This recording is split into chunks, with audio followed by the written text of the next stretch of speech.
Hello' everyone, সকলোকে মোৰ চেনেলৰ অন্য এটা ভিডিঅ'লৈ স্বাগতম জনাইছোঁ।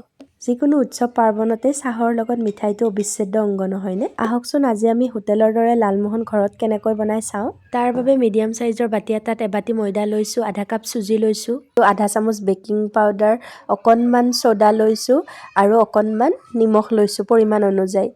এতিয়া মই এখন থালত ময়দা, চুজি, বেকিং পাউডাৰ, ছ'ডা আৰু নিমখ এই গোটেইখিনি মিহলাই ল'ম আৰু মই লৈছোঁ আধা কাপ চেনি মই পাউডাৰ কৰি লৈছোঁ।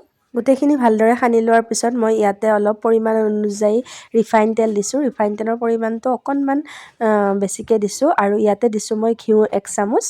ঘিউটো ফ্লেভাৰৰ কাৰণে দিছোঁ, আপোনালোকে ইলাচি পাউডাৰো দিব পাৰে। এয়া এতিয়া গোটেইখিনি ভালদৰে মিহলাই লৈছোঁ আৰু ইয়াতে অকণমান পানী এড কৰি মই ডোটো বনাই ল'ম। এয়া আটা মঠাৰ দৰে ডোটো বনাই লৈছোঁ। এয়া ধুনীয়াকৈ মিহি হৈ গৈছে আৰু অলপ সময় মই ঢাকোন মাৰি থৈ দিম আধা ঘণ্টামান। প্ৰায় আধা ঘণ্টামানৰ পিছত মই ঢাকোন উদঙাই এয়া ডোটো ধুনীয়াকৈ গোল গোল আকাৰ দি লৈছোঁ লালমোহনৰ চাইজত। এতিয়া মই এটা কেৰাহী গৰম হ'বলৈ দি তাত ৰিফাইন দি লৈছোঁ আৰু ৰিফাইনত মই লালমোহনকেইটা ভাজি ল'ম।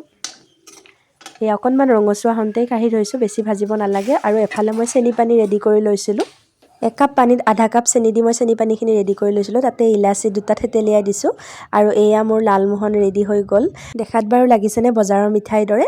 খাবলৈ কিন্তু টেষ্টটো বজাৰৰ মিঠাইৰ দৰে হৈছে। আপোনালোকে এইদৰে বনাই চাব আৰু কেনেকুৱা পালে মোক জনাব কমেণ্ট কৰি। যদি ভাল পালে এটা লাইক কৰি দিব।